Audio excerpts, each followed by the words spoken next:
minhas amadas, que Deus esteja com todos nesta manhã de terça-feira, e nós temos uma mensagem de Deus para o seu coração. Eu quero ler com vocês uma mensagem que está no livro de Romanos, no capítulo 15, eu vou ler a partir do versículo 7. Paulo escreveu essa carta aos romanos, mas na verdade eram judeus que moravam em Roma, né? Judeus que tinham sido dispersos, uns foram para a Grécia, outros foram para outros países ali, e muitos foram para Roma. E nesse momento o Império Romano é que dominava todo o Oriente, né? E Paulo escreve uma carta aos romanos, orientando eles que eles deviam ter um pouco mais de paciência, aqueles que eram mais firmes na fé, aqueles que estavam mais maduros na fé, que tivessem paciência com aqueles que fraquejavam, com aqueles que não estavam tão firmes assim na fé. Então o capítulo 14 do livro de Romanos fala isso, capítulo 15. E a partir do versículo 7, tem uma história interessante que fala assim, olha: portanto, recebei-vos uns aos outros, como também Cristo nos recebeu para a glória de Deus. Digo, pois, que Jesus Cristo foi ministro da circuncisão por causa da verdade de Deus, para que confirmasse as promessas feitas aos pais. E para que os gentios somos nós, todo o povo que não era judeu, para eles eram considerados gentios, né? Então não eram judeus, eram gentios. Então, para que os gentios glorifiquem a Deus pela sua misericórdia, como está escrito: portanto eu te louvarei entre os gentios e cantarei ao teu nome. Outra vez diz: alegrai-vos gentios com o seu povo. E outra vez, louvai ao Senhor todos os gentios e celebrai todos os povos.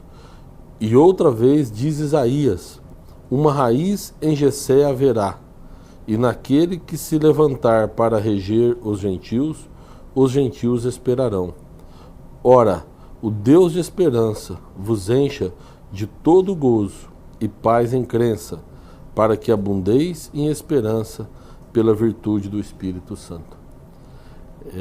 Então aqui ele está falando, ele está chamando a atenção também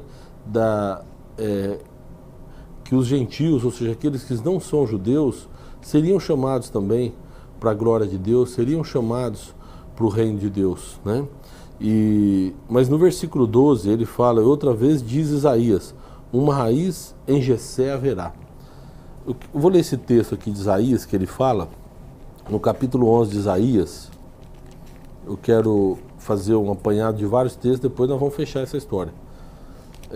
Isaías, no capítulo 11, fala assim, olha: porque brotará um rebento do tronco de Jessé, e das suas raízes um renovo frutificará. Repousará sobre ele o Espírito do Senhor, e o Espírito de sabedoria e de inteligência, e o Espírito de conselho e de fortaleza, e o Espírito de conhecimento e de temor do Senhor. Deleitar-se-á no temor do Senhor, e não julgará segundo a vista dos seus olhos, e nem repreenderá segundo o ouvir dos seus ouvidos, mas julgará com justiça os pobres, repreenderá com iniquidade os mansos da terra, e ferirá a terra com vara de sua boca, e com o sopro de seus lábios matará o ímpio.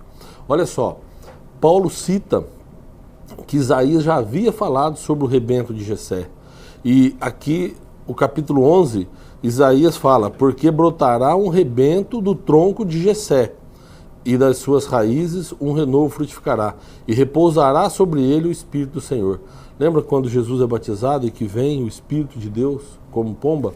Agora olha só, em Lucas, no capítulo 4, teve um fato interessante, que Jesus ele entra no templo, e naquele tempo as pessoas que quisessem entravam no templo e eles pegavam um rolo, né, que era o Antigo Testamento, né, um rolo do Antigo Testamento, e eles liam publicamente. E aí, quando Jesus chegou, ele pediu para ler, deram para ele um rolo, e esse rolo, olha só, está no Lucas 4,14. Então, pela virtude do Espírito, voltou Jesus para a Galiléia, e a sua fama correu por todas as terras em derredor, e ensinava nas sinagogas, por todos eram louvados. E chegando a Nazaré, onde fora criado, entrou num dia de sábado, segundo o seu costume, numa sinagoga, e levantou-se para ler. E foi dado o livro do profeta Isaías. Então, na verdade, eu tinha falado do templo, né? Mas nas sinagogas, que tinham os rolos também, Jesus entrou numa sinagoga. E foi-lhe dado o livro do profeta Isaías. E quando abriu o livro, achou o lugar em que estava escrito: o Espírito do Senhor está sobre mim, pois que me ungiu para evangelizar os pobres, enviou-me para curar os quebrantados de coração, apregoar liberdade aos cativos, e dar vista aos cegos, e pôr em liberdade os oprimidos, e anunciar o ano aceitável do Senhor. Cerrando o livro, tornou a dá-lo ao ministro, assentou-se, e os olhos de toda a sinagoga estavam fitos nele. Então ele começou a dizer: hoje cumpriu a escritura em vossos ouvidos. Então Jesus está falando aquilo que o profeta Isaías disse, hoje está se cumprindo. E Jesus pegou justamente esse texto que falava. Mas quando Isaías capítulo 11 fala do rebento de Jessé, é sobre esse Jessé que eu queria falar um pouco com vocês, né? Porque vai brotar um rebento, né, de Jessé, ou um rebento virá de Jessé. Quem era Jessé, né? Então eu queria entrar na história com vocês. O Antigo Testamento, a Bíblia é um livro fantástico, né? Mas o Antigo Testamento tem histórias muito ricas, né? E todos nós sabemos que quando Josué foi ocupar a terra prometida, né, Moisés havia morrido, Josué assumiu o lugar dele, e ele ia entrar na terra, e ali ele mandou 2 espias na cidade de Jericó para verificar onde estavam as fraquezas. Ele fez isso, pôs homens nas cavernas, ele cercou toda aquela região e ficou espiando de longe para ver quais eram as fraquezas da cidade, por onde eles haviam de invadir aquele local. E 2 homens entraram na cidade de Jericó e foram no prostíbulo. E nesse prostíbulo, a dona do prostíbulo, uma prostituta chamada Raabe, já sabia da fama dos judeus e pegou esses 2 homens e escondeu. Por quê? Porque o rei naquela época, o rei ficou sabendo que tinha os espias ali e mandou os soldados atrás deles para matá-los. E Raabe, a prostituta, escondeu eles dentro desse prostíbulo. Esses homens chegaram no prostíbulo e perguntaram para Raabe, e ela falou: olha, realmente eles estiveram aqui, mas não estão mais. Eles foram pela estrada aí. Então os soldados foram todos atrás, e na verdade eles estavam escondidos lá. E por causa disso, por causa desse apoio de Raabe, quando Josué entrou com o povo judeu e atacou Jericó e matou todo mundo, eles pouparam a vida de Raabe e a família de Raabe. Porque na verdade foi um pedido que ela fez para eles, né? Quando eles estavam indo embora, eles falaram: olha, vocês viram que eu protegi vocês, eu só peço para vocês o seguinte: eu sei da fama, a gente já ouviu falar o quanto Deus, tudo que Deus fez por vocês, nós ouvimos falar que Deus abriu o mar, nós ouvimos falar que Ele mandou o maná, nós sabemos de tudo o que Ele fez por vocês no período que vocês estavam no deserto. Então o que eu vou te pedir? Nós sabemos que Deus vai dar essa terra na mão de vocês. Eu só peço que vocês poupem a minha vida e a vida da minha família. Beleza. Depois disso, existe uma outra história interessante. Essa história eu quero ir um pouco além com vocês, que está no livro de Ruth, né? Ruth, ela foi uma mulher moabita. E aí eu quero falar para vocês sobre essa questão também sobre Moabe, né? Que Moabe era um povo que foi criado, que surgiu de um pecado, né? Tem uma história no Antigo Testamento, lá em Gênesis, no capítulo 3, desculpa, no capítulo 38, né? Aonde Judá, ele comete o incesto. Na verdade, ele transa com a própria nora, sem saber que era a nora dele, né? Mas daí daí então surge também um novo povo, né? E um negócio muito interessante porque é o seguinte: Tamar era uma mulher que casou com um dos filhos de Judá, ele morreu, aí ela casa com o mais novo, ele morreu, Judá fala para ela: olha, assim que o meu caçulinha crescer, eu te dou em casamento. Naquela época era uma tradição judaica, né, que os filhos mais novos, os irmãos mais novos, pudessem casar com as viúvas para suscitar herdeiros, né? Porque para eles o grande temor deles era uma família não ter herdeiros. Mas o menino cresceu e Judá esqueceu da promessa que ele fez para Tamar.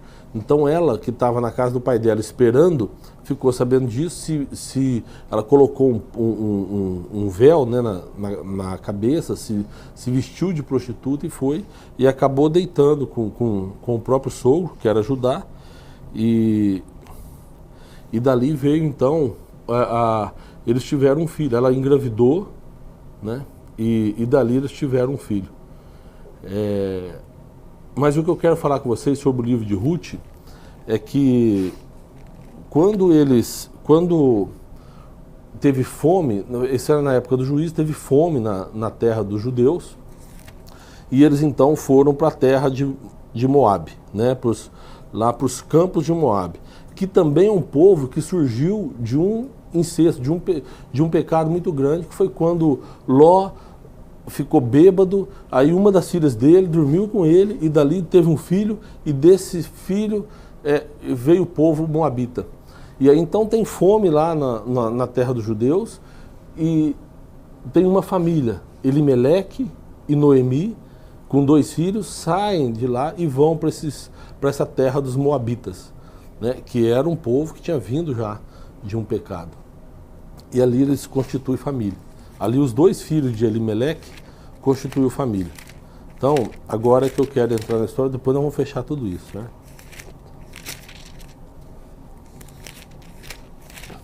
O livro de Ruth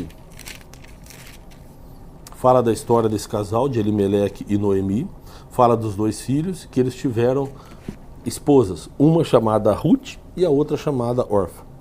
E aconteceu que Elimeleque morreu, e aconteceu que os 2 filhos morreram. E aí ficaram 3 viúvas, ficaram Ruth, Orfa e a sogra delas, que era Noemi. E ali então entraram em desespero, as 3 mulheres, sem os maridos. Noemi então teve uma decisão, falou: olha, como vocês são moabitas, vocês voltam para a casa dos pais de vocês e eu vou voltar para minha terra. E Orfa aceitou a proposta, mas Ruth não. Ruth falou: de jeito nenhum, eu vou com você. E eu falo sobre escolhas que nós tomamos na nossa vida. Existem muitas escolhas que a gente faz, porque a nossa vida é feita de escolha. Tem gente que fica esperando, fala: não, eu vou esperar Deus falar o caminho que eu vou ter que tomar. E na verdade, tem detalhes que Deus não entra na sua vida. Se você, eu vou ter que ir no banco pagar uma conta, ou eu preciso ir no cabeleireiro, Deus não vai falar para você: não, vai no banco, agora depois você vai no cabeleireiro. São decisões que você toma. Né? Então nós tomamos as decisões quando a gente acorda. O tempo todo a nossa vida é feita de escolha. E Ruth fez a escolha da vida dela. Ruth falou para a sogra dela, falou: não, eu vou com a senhora. E a sogra desistiu, falou: filha, mas você vai lá com seus pais, lá você vai ter sustento, lá você pode construir uma nova família, você pode conhecer um homem lá da tua terra. E ela: não, mas eu quero ir com a senhora. E aí então Ruth abriu mão de tudo aquilo ali e foi com a sogra de volta para Jerusalém, de volta para Belém, onde ficava a terra dos judeus. E ali eles ficaram numa casa, as 2 ficaram numa casa, e aí começa uma história fantástica, que quando chega lá, Ruth fala para a sogra dela, fala: olha, eu vou para os campos para ver se eu pego algum alimento. E ela então sai no campo, porque existia uma lei ali que é o seguinte: quando estava tendo a cega, quando estava tendo a colheita, tudo que o pessoal colhia, eles guardavam, mas o que eles derrubavam, o que caía para trás deles, eles não podiam voltar para pegar. Isso era uma lei que tinha, lá em Deuteronômio tem inclusive essa lei. Por quê? Porque o que caía era para alimentar os pobres e as viúvas, então eles não podiam voltar para pegar. E aí então eles faziam isso, e o pessoal, os pobres, as viúvas, iam atrás pegando. E Ruth era uma dessas que estava atrás ali, e o pessoal, quando derrubava o trigo, quando derrubava alguma espiga, algum feixe do trigo, ela ia pegando. E o dono daquela plantação era um homem chamado Boaz. E esse homem era um homem rico, um homem poderoso ali na época. Ele viu Ruth e se apaixonou por ela. E ele chegou para o funcionário dele e falou: quem que é essa moça que está colhendo espigas ali? E o rapaz falou: olha, é uma moabita, nora de Noemi, e ele vai e fala para ela, e começa a conversar com ela, né? Fala, olha, eu não quero que você vá para outro campo, eu quero que você fique aqui, nesse campo, que eu quero que você tome a água dos meus servos, eu quero que você conviva com eles, né? E dá uma liberdade para Ruth ali. Ruth volta para casa, e aí é interessante porque Boaz pede para o funcionário dele derrubar um pouco mais de espigas para que ela possa pegar mais alimento. E aí quando ela chega em casa com muito alimento, ela conta para a sogra o que aconteceu. A sogra então já sabendo, né, experiência, sabendo o que estava acontecendo, viu que Boaz tinha se interessado por ela, falou para ela, falou, olha filha, amanhã provavelmente ele deve estar dormindo lá no local, porque eles fazem isso, os proprietários chamam os guardas e dormem onde é o campo de colheita, para proteger, para não deixar os ladrões saltearem. Então, amanhã, quando ele dormir, fica lá também. Quando você vê que ele vai dormir, à noite você vai e deita no pé dele, e não precisa fazer mais nada. Ela sabia também que era uma tradição, né, que quando o homem ele queria uma mulher, ela estava perto dele, ele tomava a decisão, ele tomava a iniciativa. E aí aconteceu que no dia seguinte, passou o dia, ela trabalhando, depois à noite o pessoal foi dormir, ela ficou lá, e no escuro ela foi lá e deitou no pé de Boaz. E Boaz então, quando sentiu que tinha alguém no pé, falou, quem está aí? E aí ela falou, não, é Ruth e tal. Diz a Bíblia que naquela noite ele não fez nada, mas que ele entendeu o recado. E no dia seguinte ele conversou com Ruth e falou, olha, nós temos um problema aí, porque eu estou muito interessado em você, eu gostaria muito que você fosse minha esposa. Porém, nós temos uma regra, uma lei aqui, que fala que o remidor é aquele que é mais próximo da família. Ou seja, o parente mais próximo da família, ele é o remidor, ou seja, ele tem o direito de ficar com todos os bens das viúvas e tem o direito de casar com a viúva. Ele falou, e eu sou parente de Noemi, na verdade eu sou parente de Elimeleque, porém tem um parente mais próximo do que eu. Se não tivesse, pode ter certeza que eu casaria com você. E falou, mas eu vou fazer o seguinte, eu vou procurar esse cara e vou tentar ver se eu negocio com ele. E procurou, Ruth voltou para casa, e Boaz foi conversar com um parente que a Bíblia trata de fulano. Chegou para ele e falou, fulano, tem uma situação aí. Lembra da Noemi, esposa de Elimeleque? Ah, lembro. Então, ela voltou, tá aí, ela tem umas terras, tá vendendo as terras dela. E tá viúva e precisa de um remidor. E seu parente mais próximo, eu queria saber se você está interessado. Ele falou, eu estou interessado sim, eu vou ser o remidor. Aí acabou que a Boaz ficou... Né, os planos dele foi por água abaixo. Aí Boaz falou, só que tem um negócio. O que é? Ela trouxe com ela uma mulher moabita lá, uma nora dela, que também é viúva, moabita. Quem ficar com as coisas dela vai ter que casar com a nora dela. E eu acho que o Boaz deve ter falado para ele, falou, ela é um cramunhão, porque a hora que ele falou, o rapaz falou assim, de jeito nenhum. Aí eu não posso, aí vai complicar minha vida, eu tenho minha família, eu tenho minha estrutura aqui, não posso assumir não. O Boaz falou, se você não quiser, eu assumo no teu lugar. E aí o cara falou, não, então pode assumir que eu não quero não. Beleza, tinha um monte de testemunha, fechou, fizeram o acordo. Boaz voltou e falou para Ruth, falou, olha, o cara não quis, então eu vou ser o remidor. E aí Boaz casou com Ruth. E os dois tiveram um filho chamado Obed. Né? É interessante, né, essas histórias que a gente fala, que a gente... às vezes conta, né? Mas com relação aos moabitas, que veio de um pecado, com relação a Tamar, com relação a Raabe, que era uma prostituta, né? Agora a gente vê uma relação aí de uma mulher que era Ruth, que veio de um povo, que nasceu de um pecado, e aí de repente casa com um homem chamado Boaz, e eles têm um filho chamado Obed. Aonde que eu quero chegar com toda essa história? Obed era o pai de Jessé, que quando a gente viu Isaías falando assim, virá um rebento de Jessé, Jessé era neto de Moabe de Boaz e de Ruth.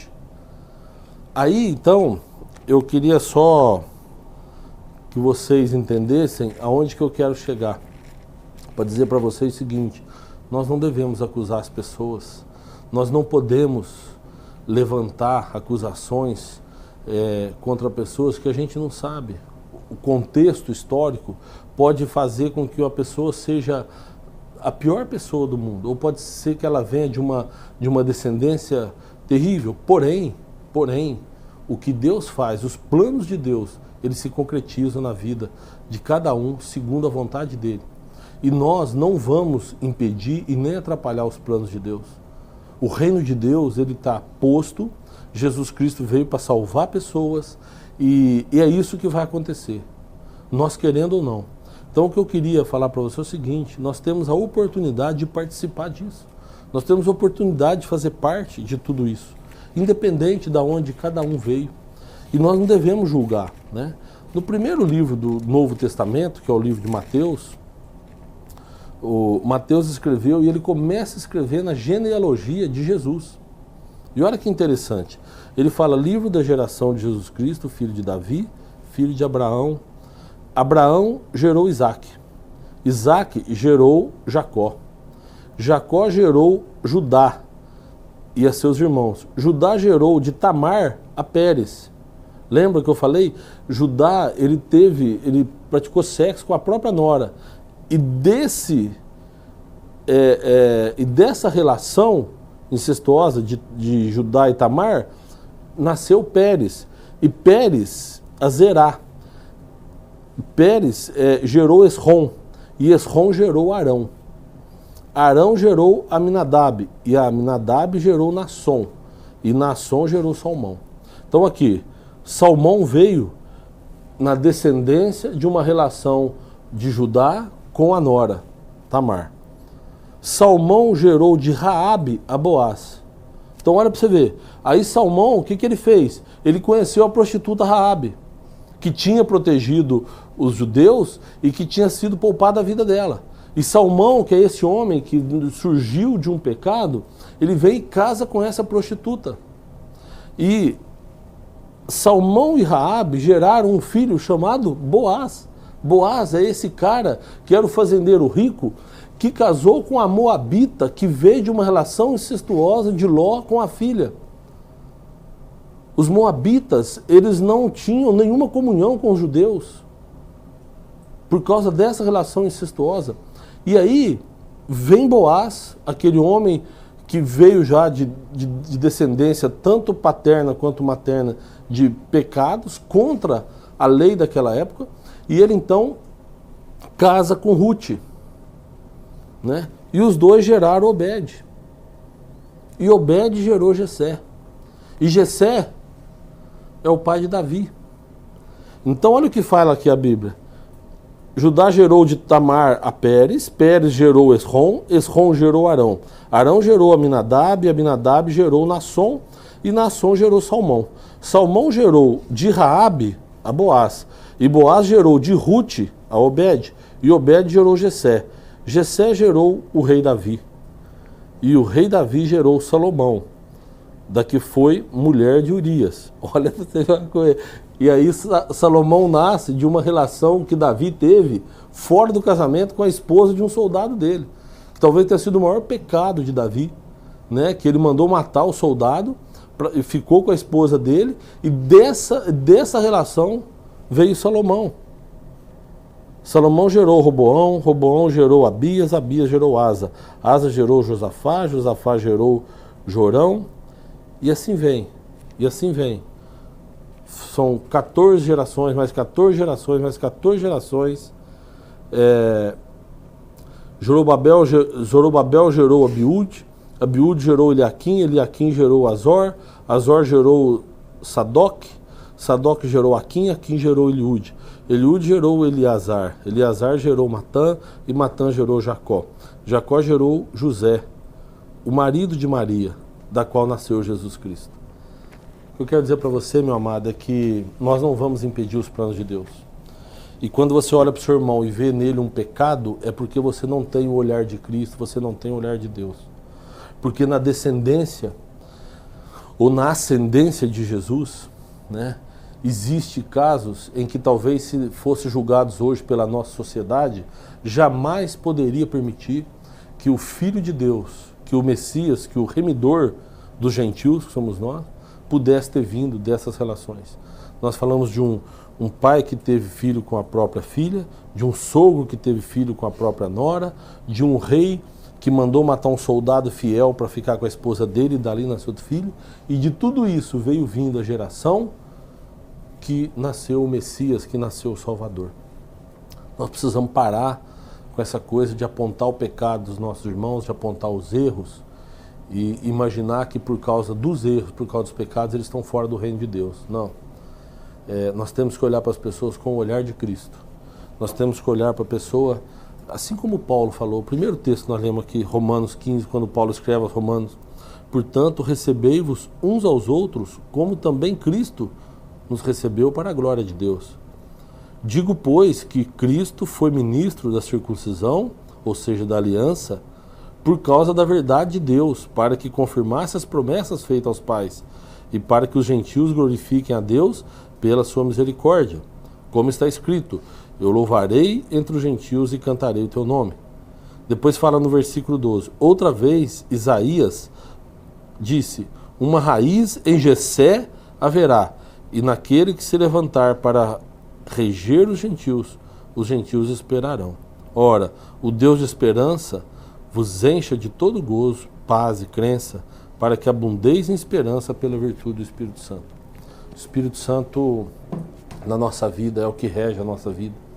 E nós temos que aprender a olhar para os nossos irmãos com o olhar de Deus. Nós precisamos aprender a olhar para os nossos irmãos e deixar de ver o pecado, deixar de ver os erros, deixar de ver o que os pais fizeram, o que os avós fizeram.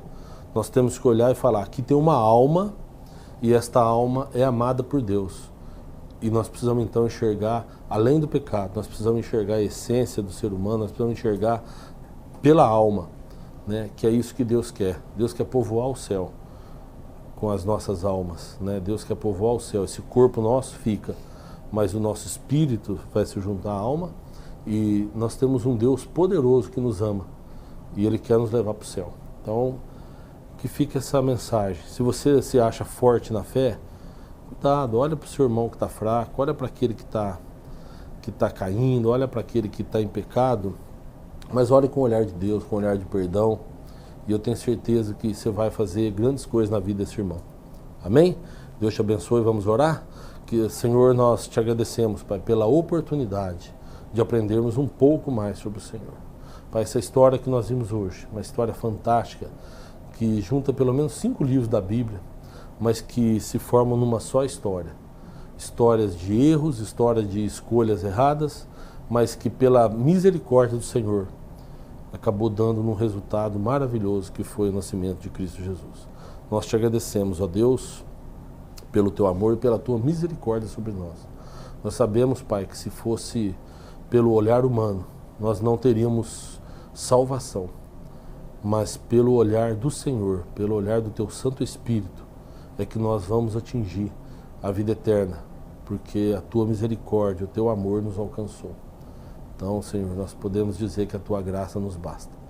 Senhor, abençoe a vida de cada irmão, de cada irmã que está nos assistindo, e que a gente possa continuar firme na tua presença, Pai, sabendo que a tua vontade é o que prevalece e que o teu reino, ele existe e virá independente da nossa vontade, porque a tua vontade prevalece. Em nome de Jesus nós te agradecemos. Amém. Queria mandar um abraço e agradecer o pessoal que está com a gente hoje. Hoje tem uma tabela diferente aí. O Wilde está nos assistindo lá de Brasília. Olha só, o Marcos da Mara, que falou: bom dia, pastor. Que Deus sustente seu ministério. Amém, Marcão, que Deus te abençoe, viu? O Alex Queiroz, Alex, Deus te abençoe também. Homem de Deus, palavra poderosa de Deus. Helena Samanda, que Deus te abençoe, viu, Helena, sua família. A Raquel, que Deus te abençoe. A Fátima Lima, o Laércio Simões, a Regina Daló, que Deus abençoe. A Mari Coutinho, Sara, a Sara, esposa do Ed, Sara, que Deus te abençoe também. A Elizabeth, a Daniele, a Lúcia Lima, o Renato Araújo, que é o pastor Cabral, acho que é o Renato Araújo. A Camila Trajano, que Deus te abençoe, viu, cá? A Sandra Meire, a Gislene Cardoso, a Cileia, o Pedro Josué, João Carlos Filho, a Edna, a Maria Margarete, meu Deus, é bastante nome, né? Gente, que Deus abençoe todos vocês, tá? A Bianca, 1.150 pessoas. 1.150 pessoas alcançadas nesta manhã. Tá, a Graciele, o Marcos Vaz, a Helenita, a Romilda. A Romilda acho que é conterrânea minha, se não me engano. Romilda Alves, acho que é de Monte Belo, não? Héctor Garcia, que Deus abençoe, e a Lidiane. Meus amados, que Deus abençoe poderosamente cada um de vocês e até terça-feira que vem com mais uma mensagem para o seu coração. Até lá.